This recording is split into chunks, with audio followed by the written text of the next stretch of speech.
યાત્રાધામ પાવાગઢ ખાતે ધોધમાર વરસાદ ખાબક્યો છે। વરસાદી માહોલમાં ભક્તો માતાજીના દર્શન કરી રહ્યા છે। વાદળોની ફોજ વચ્ચે મેઘરાજાનું આવન જાવન થતા હળવા ભારે ઝાપટા સાથે વરસી રહ્યો છે વરસાદ અને તેમ છતાં ભગવાનના દર્શનાર્થે ભક્તો ઉમટી પડ્યા છે। યાત્રાધામ પાવાગઢના દ્રશ્યો સામે આવ્યા છે કે જ્યાં એક તરફ વરસાદ વરસી રહ્યો છે અને તેમ છતાં પણ ભક્તોનું મહેરામણ જોવા મળી રહ્યું છે।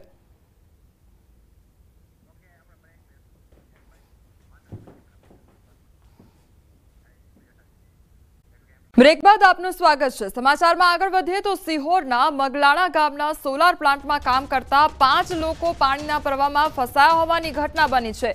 મગલાણી નદીમાં ભારે પૂર આવતા ફસાયેલા 5 લોકોને બચાવવા સ્થાનિક તરવૈયાઓ પાણીમાં ઉતર્યા હતા, પરંતુ પાણીનો પ્રવાહ વધી જતા બચાવ કામગીરી માટે ગયેલા 3 તરવૈયાઓ જ ફસાઈ ગયા હતા। તો ઘટનાને પગલે સિહોર પોલીસ મથકના પીઆઈ બીડી જાડેજા તરવૈયાઓને બચાવવા દોરડું બાંધી પાણીમાં કૂદી પડ્યા હતા।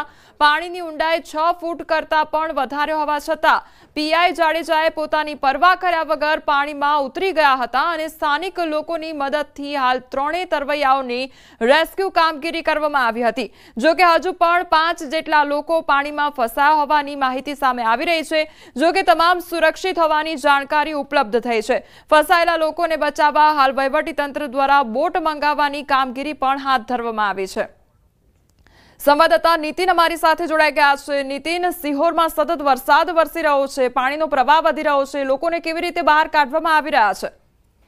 જી, વાત કરીએ તો છેલ્લા 24 કલાકથી વધુ સમયથી જે અવિરત વરસાદ છે શહેર સહિત જિલ્લામાં, ત્યારે ઉપરવાસમાં પણ સારા વરસાદને લઈ અને તમામ જે જિલ્લાઓની જે નદીઓ છે તેમાં નવા નીરની આવક થઈ છે। ત્યારે સિહોરના મગલાણા ગામમાં સોલર પ્લાન્ટનું ફિટિંગ કરતા 5 લોકો છે તે ઉપરવાસમાંથી વધુ પાણી આવતા પાણીના પ્રવાહમાં ફસાયા છે। મગલાણી નદીમાં ભારે પૂર આવતી 5 લોકો ફસાયા અને સ્થાનિક લોકો બચાવવા માટે તરવૈયા ઉતર્યા હતા, પરંતુ તે પણ 3 તરવૈયા પણ તેમાં ફસાઈ ગયા હતા। ત્યારે આ ઘટનાના સમયે સિહોર પોલીસ સ્ટેશનનો સ્ટાફ અને તેમના પીઆઈ છે તે ઘટના સ્થળે દોડી ગયા હતા અને પીઆઈ બીડી જાડેજા છે તે તરવૈયાને બચાવવા માટે પોતે પણ દોરડું બાંધીને ઉતર્યા હતા, પરંતુ જે પાણીનો પ્રવાહનો ઊંડાઈ છે તે 6 ફૂટથી વધુ હોવાથી એ શક્ય ન હતું અને હાલ આ 3 તરવૈયા છે તે પણ ત્યાં ફસાયેલા હતા, તેમને હેમખેમ બહાર કાઢવામાં આવ્યા છે। તંત્ર પાસેથી અન્ય મદદ મગાવાઈ છે અને હાલ જે તરવૈયા જે લોકો ફસાયેલા છે તે સુરક્ષિત છે અને તંત્ર દ્વારા જે બચાવવાની કામગીરી છે તે પૂરજોશમાં શરૂ કરવામાં આવી છે। જી નીતિન, સમગ્ર માહિતી બદલ આપનો આભાર। બરવાળાના નાવડા ગામને પાણીએ બાનમાં લીધું છે, ત્યારે ઉતાવળી નદીના પાણી ગામમાં ઘૂસી ગયા છે। નવા નાવડા અને જૂના નાવડા ગામમાં જળબંબાકારની સ્થિતિ જોવા મળી રહી છે। સતત પાણીના પ્રવાહ અને ખાંભડા ડેમના દરવાજા ખોલાતા સમસ્યા વિકટ બની ગઈ છે। સંવાદદાતા વિજય અમારી સાથે જોડાઈ ગયા છે। વિજય, બરવાળા નાવડામાં સતત વરસાદ વરસી રહ્યો છે, અત્યારે કયા પ્રકારની પરિસ્થિતિ, કેટલું પાણી ભરાઈ ગયું છે? જી કોમલ, ચોક્કસથી જણાવવામાં આવે તો છેલ્લા 24 કલાકથી બોટાદ જિલ્લામાં અત્ર સર્વત્ર મેઘમહેર છે। ત્યારે મેઘ તાંડવ જેવી સ્થિતિનું નિર્માણ કરી ચૂકી છે। બોટાદ જિલ્લાના બરવાળા હોય કે પછી બોટાદ હોય કે ગઢડા તાલુકો હોય, ત્યાં તમામ જગ્યાએ અતિ ભારે વરસાદ પડ્યો છે અને જે વરસાદના કારણે જિલ્લામાં તમામ જગ્યાએ પાણીઓનો સતત પ્રવાહ વધી રહ્યો છે। ત્યારે ખાંભડા ડેમ જે છે તેના 4 જેટલા દરવાજા ખોલવામાં આવ્યા છે અને આપ જે દ્રશ્યોમાં જુઓ છો તે પ્રકારે આ જે બરવાળાની ઉતાવળી નદી છે તે ઉતાવળી નદીમાં ખાંભડા ડેમના પાણી જે છે તે છોડવામાં આવ્યા હતા અને જેને લઈ આ પાણી નીચાણવાળા વિસ્તારો એટલે કે ખાંભડા, કુંડળ, ટીમલા, બેલા, નાવડા, નવા નાવડા, જૂના નાવડા, વાઢેડા સહિતના જે ગામો છે તેમાં આ પાણી ઉતાવળી નદી મારફતે પસાર થતું હોય છે। ત્યારે આ જે તમામ પાણી છે તે બરવાળાનો નીચાણવાળો વિસ્તાર એટલે કે જે ભાલ પંથક ગણવામાં આવે છે તેવા પંથકમાં અંતે જાય છે અને ત્યાં પાણીનો ભરાવ થાય છે। ત્યારે એવામાં બરવાળા તાલુકાના નવા નાવડા અને જૂના નાવડા ગામ ખાતે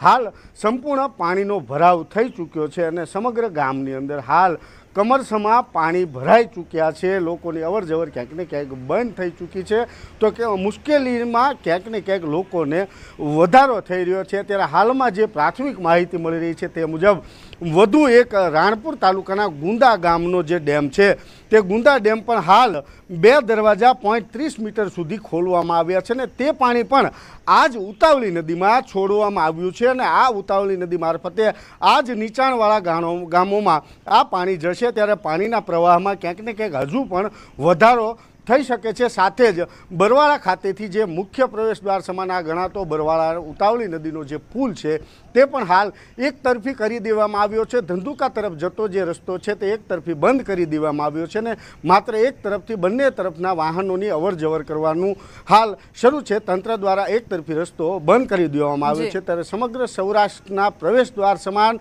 આ બોટાદ જિલ્લો અને બરવાળા પંથકમાં પાણીને લઈ હાલ ખૂબ જ હાલાકી વરસાદને લઈ પડી રહી છે। જે વિજય સમગ્ર માહિતી બદલ આપનો આભાર।